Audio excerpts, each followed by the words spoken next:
the first class is the upper class. The upper class is obviously the most wealthy. They have the most power. In the classroom, you'll notice these students as being more dominant, and you'll see them like just as a whole, obviously not every student, but they'll be more, I don't want to say arrogant, but they'll think that they're better than the other two lower classes. And so I think, yeah. So then we have the middle class. This is what you'll see most of, depending on where you teach, obviously, but like where I'm from, Des Moines, and even coming to Lamoni, a lot of the people are middle class. That's where the majority of the people fall. They have good jobs, they make things work, but they can't get everything, and they don't have all of the money. These people are like middle power, just people you deal with from day to day. And then you have the lower class. These people, if you're talking like stereotypical, people that work at McDonald's or that didn't go to college or that dropped out of high school, that don't have the most money, that could be in poverty. And with these people, when it comes to school, learn hard, like it's more for them, it's harder for them to learn to the same ability that the middle class and definitely the upper class learn. They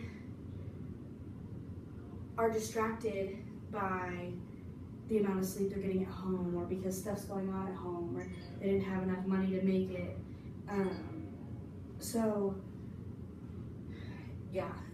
As a teacher, it's important for me to make it known that we're all the same and we're all equal.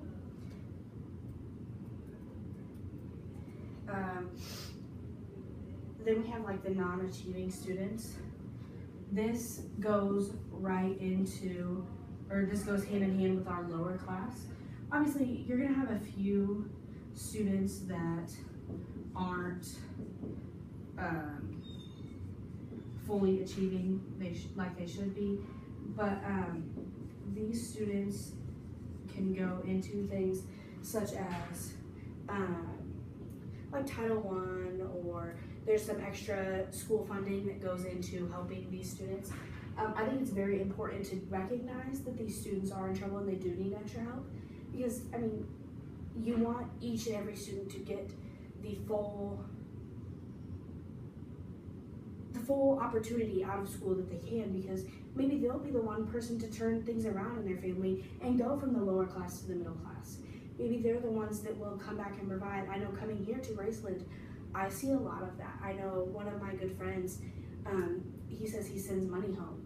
Well, he came here to play football and is doing great and sends money home to provide for his family because he decided he needed to be successful.